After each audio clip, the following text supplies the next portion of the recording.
I'm so glad you're with us here on the Clark Howard Show. You know, our mission is to serve you with advice and information that empowers you so you make better financial decisions in your life.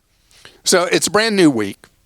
I want you to start off right. I want you to visit Clark.com and ClarkDeals.com to see all the great content and deals that our team has been working on. I'm so proud of the content that we provide for you at both of our websites. Here's something I'm not happy about. All the people pitching the extended service contracts, extended warranties on cars. I got questions about this all the time. And I got some updated scoop for you. And restaurants are getting eaten alive by costs. And we're saying, no, we're not taking it anymore. I want to tell you some creative ways that they're now trying to get fresh food, better for us food, into our household and not eat up our wallet. I'll fill you in later. Okay. These commercials that run on television pitching these really sketch extended warranties or car service contracts drive me crazy, because you have a celebrity endorser saying, this is the greatest thing ever. This is so fantastic. And so then you, like fish hook and mouth, you call the toll-free number, you go to the website, you sign up for it, you pay all the money for this extended service contract or extended warranty, and then the chips are down. Your transmission falls apart, you have a problem with the engine, whatever it is, and they talk about this peace of mind, and then it turns out it's a piece of beep that you have purchased, and there is no peace of mind. The latest to be in the sights of regulators is CarShield, which very heavily advertises with celebrity endorsers. And CarShield's paying $10 million in fines and restitution. And the reality is, as it says in the order from the trusted personalities to deliver its empty promises.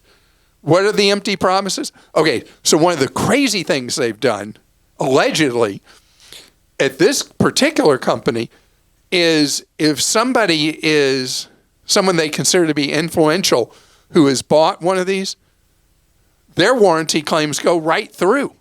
And then they tell other people, wow, this is great. I had this, that, or the other, and look what happened.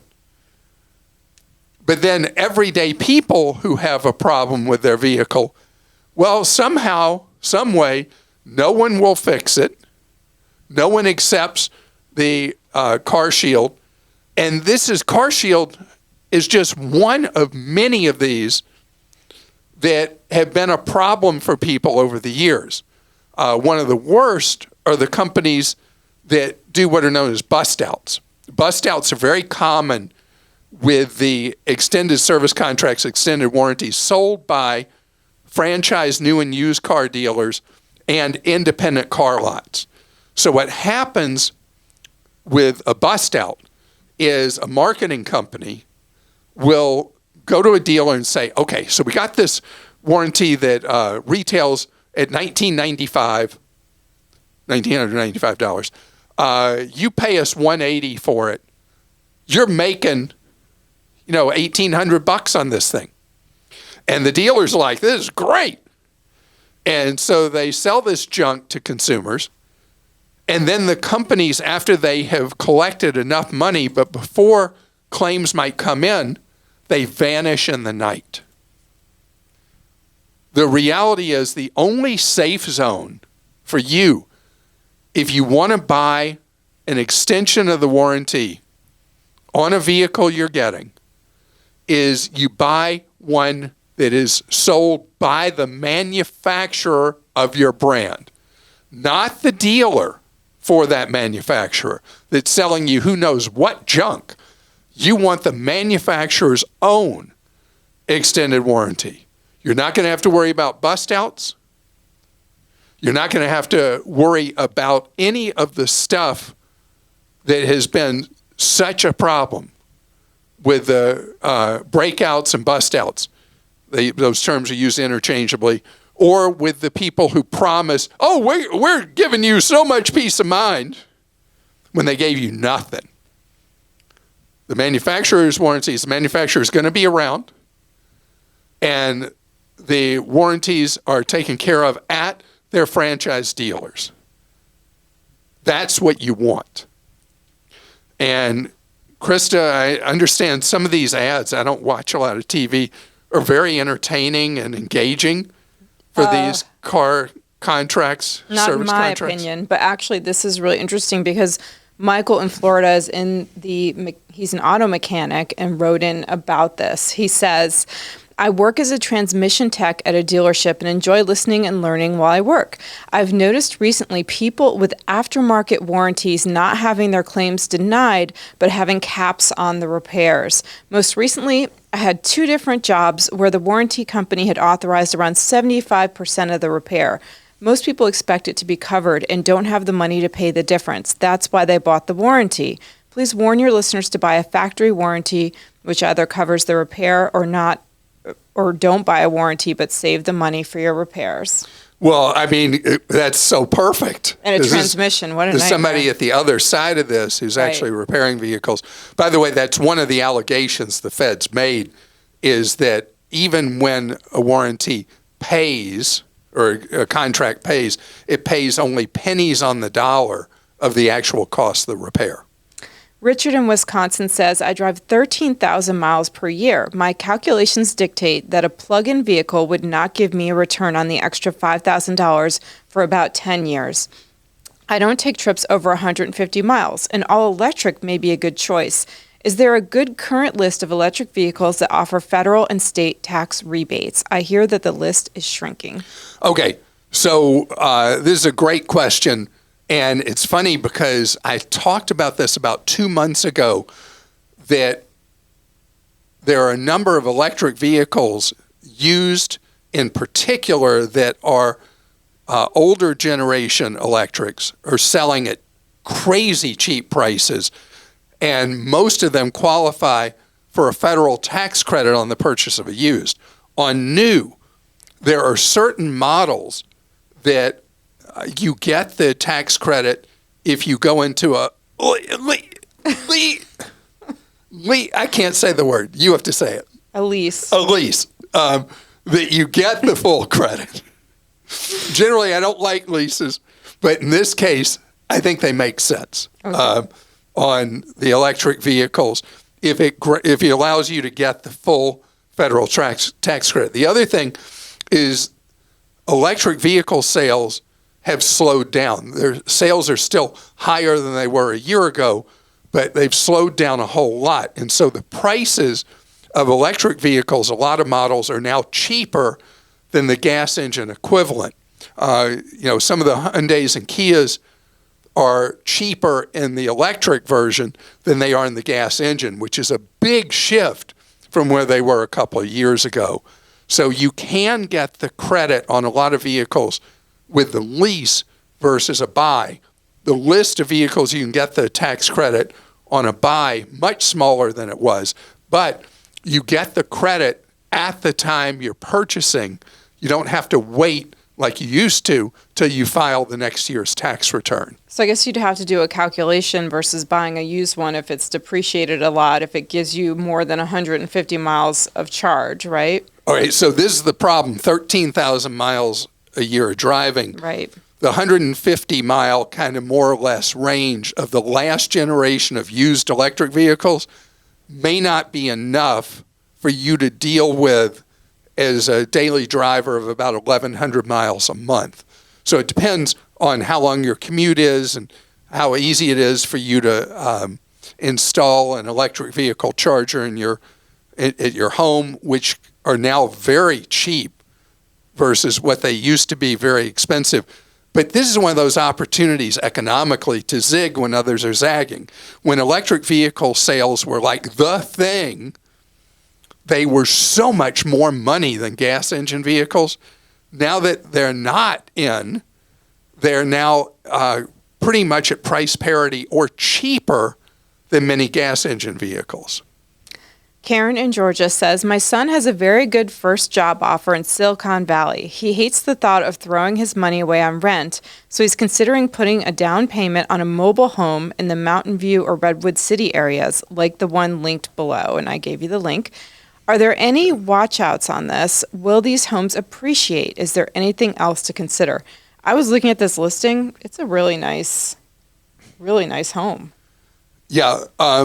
Okay, so here's the problem, though. It's This one's $269,000. And it was built, how about before you were born? Wow. Well, it's been totally renovated. So it was built in 1964. You don't own the land. You don't own the land. Right? So, okay.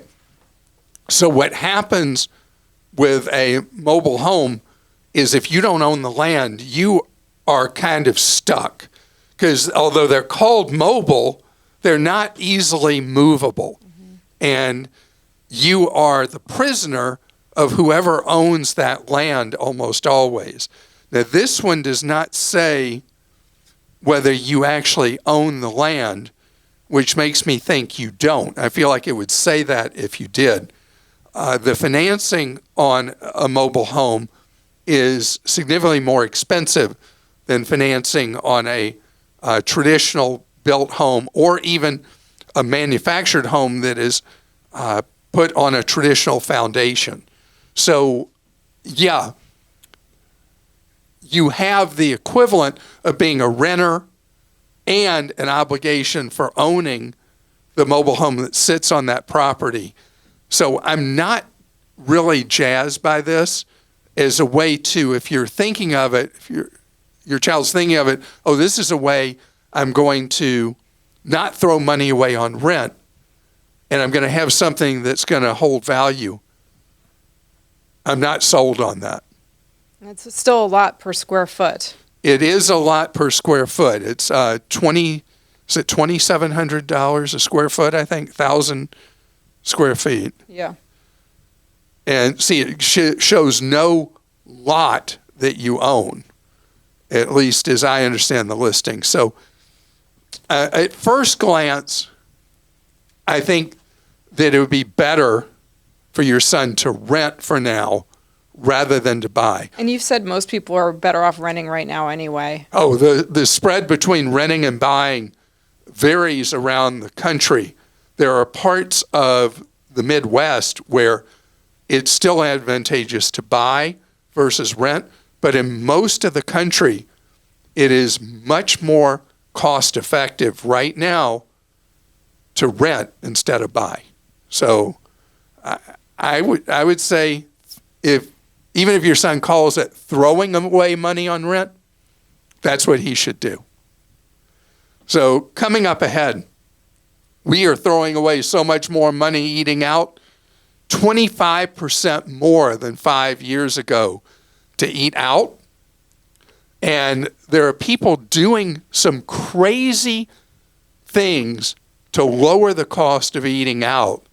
And I want to share them with you because they are unusual. If you're not aware of this as a listener or viewer, there's a tradition that I've done for decades, and it's where I take my staff on a trip somewhere in the world every year, just wherever goes on sale. And years ago, we were on our staff trip in Switzerland, and I was hungry.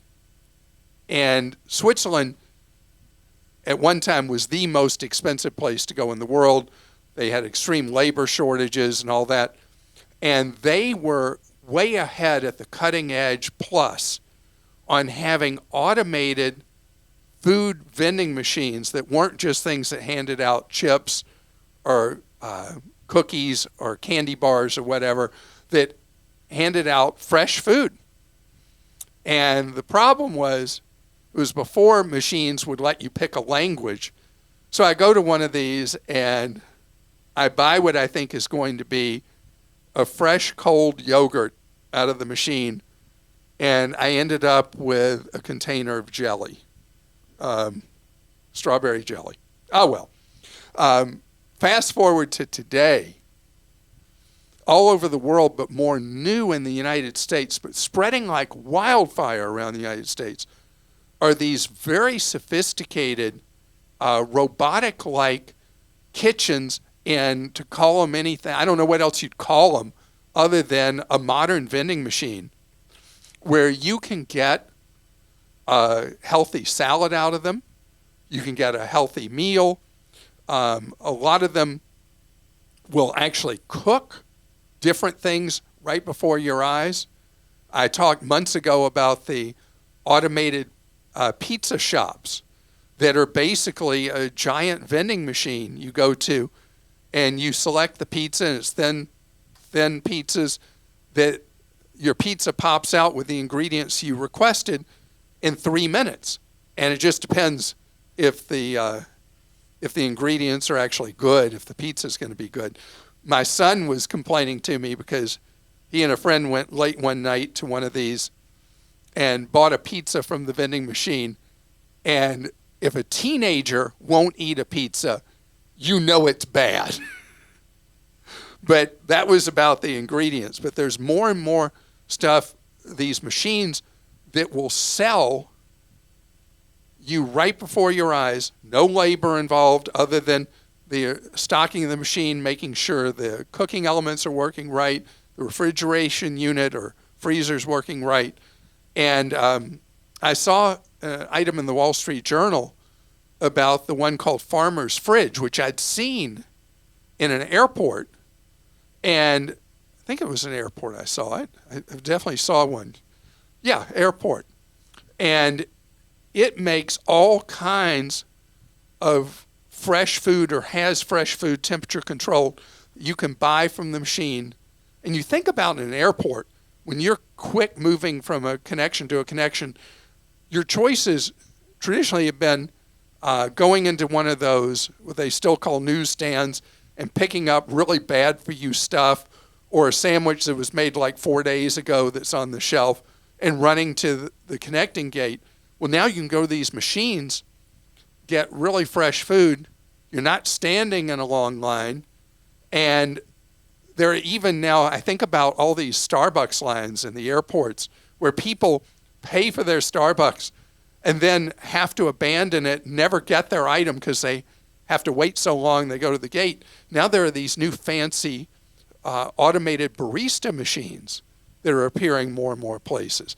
I mean, this is a change on so many levels. I know it takes away part of what many people enjoy about eating at a restaurant, which is the experience of, sitting at a table, or sitting, on a patio or whatever, and you got the atmosphere and all that. But I think people's mentality changed during COVID, where all the food delivery came along as a thing, and has continued post-COVID. Not as much, but continued. But you think about these machines that make a variety of food items and more gourmet kind of items and healthier items available to you, cutting out the labor equation, giving you 24-hour access, and better prices. What's there not to like?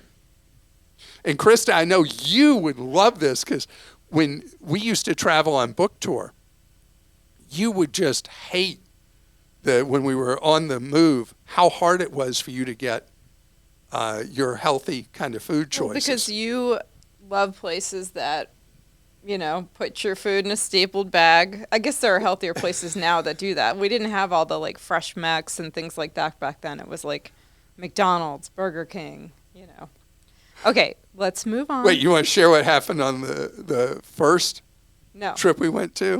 Nope. No? You don't want to share what happened to you? Well, now people are going to want to hear it. We were flying, and I get airsick when there's bad turbulence. I already wasn't feeling well. We landed. We had a layover in Arizona, where your Phoenix, where your brother lived at the time, And Clark was like, come on, we're going to go with my brother Gary and go to Carl's Jr. I remember it was. And so It was Carl's Jr. I didn't remember that. I remember. And I got some fries, which is all I wanted to eat from there, which in retrospect was probably a bad choice. And then we went back to the airport, started flying again, terrible turbulence, and I threw up all over it. Well, I threw up into the bag on the plane. That was fun. Good times. All right, let's get to some questions. Mike in California. Recently, you've been talking about the risks of using a fintech for online banking. However, in your newsletter, there was an article about the best high-yield online savings accounts. And first on that list was Raisin, which is a fintech company. Are there good fintechs and bad fintechs? Also, if so, how do you determine safe from risky? Should we be wary of using this type of online banking? So this is a great question and so relevant, it's amazing, because about 6 weeks ago, I shared with you about there was a servicer for a bunch of fintechs that was moving money from the fintechs into FDIC-insured accounts, and I think also some NCUA credit union accounts. And a huge amount of money has vanished in the night. And all these people who thought they were putting money in FDIC-insured accounts, it's gone poof. And the forensic accounting is going on now. Who knows how much of people's hard-earned money is going to be recovered.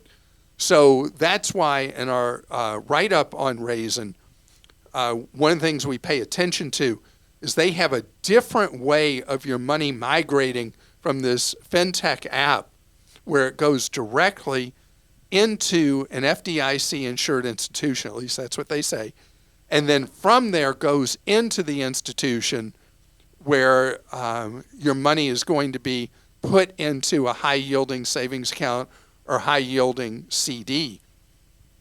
So as best we have been able to determine, Raisin is different in how they operate behind the scenes than all those fintechs who are like sitting there, oh my goodness, what happened to our customers' money? As best we can tell from our research, that could not happen with Raisin.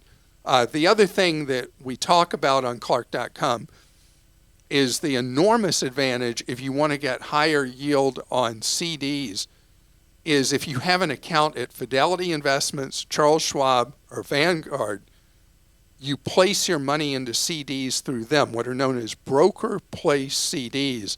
That's an ultra safe way for you to get the best rate on CDs.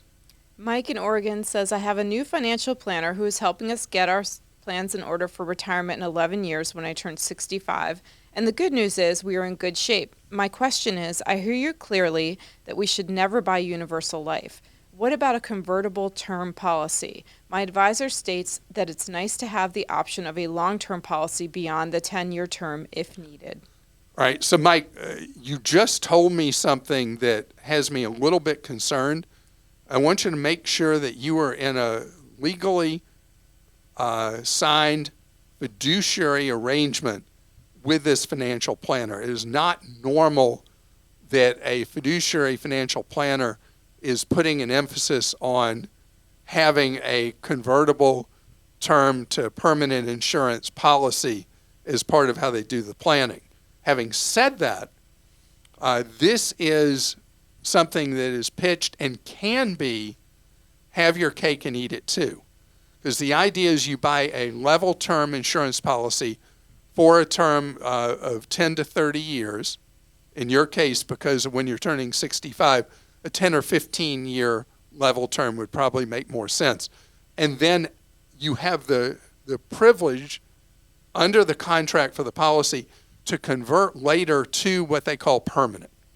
And when you convert to that, that means the policy would stay in place for typically till age 100 is what they consider to be permanent. And so that is a viable alternative if you have a clear demonstrable need to have life insurance past the point that you plan to retire.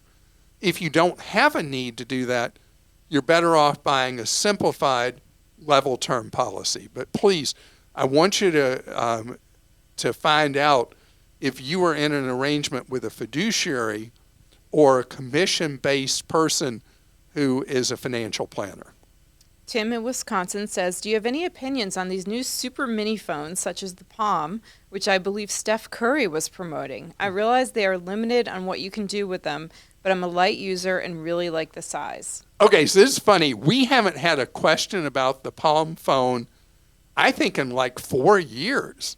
Do you remember this thing? Mm-mm. It fits in the palm of your hand. I mean, I've seen the mini phones they are a trend. So people are going back to analog. And this is not analog. It is an Android with a very small screen. If I remember right, about a 3-inch screen. I was fascinated reading the reviews about it when it first came out. It only works on Verizon and Verizon resellers. I don't know what it is about the phone that you can't use it on AT&T or T-Mobile or any of the resellers of their networks. But the idea of it is that it is so micro. It's like the size, I guess, one of the things I read said it's like the size of a credit card, although it would be thicker than that. So why don't you pull out your phone and I'll get a credit card and we'll see that Tom is asking the wrong person. So here's my phone. It is a Samsung Fold, and I wonder how many credit cards. I think probably 6 size of 6 credit cards. Oh, we can't show your number? Mm-mm. Come on. You don't think we should show your number? Okay. No, so mine is the size of 4 credit cards. So there is real advantage to backing off from the addiction to technology. In fact, there was a sale on a T-shirt recently that said, disconnect to reconnect, about reconnecting to human beings directly instead of through a device.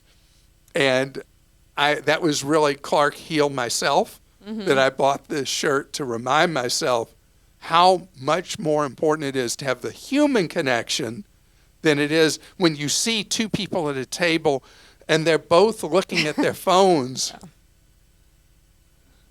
Yeah. Lane and I were at dinner, and there was a couple that was clearly on a first or second date at the table next to us. And on this first or second date, what were they continuing to do? They were both looking, I guess because of social anxiety, or maybe they didn't have anything to talk about. They were both looking at their phones. No! Connect to the human being you were with. That's the whole concept of these microphones that are limited capability. Some of them are really, truly analog phones. You and I couldn't do that, could we? I would, honestly, I really sometimes want to. I'm sort of over it. I feel like I've been putting my phone away at night and doing other stuff because I just can't. I've been on it way too much.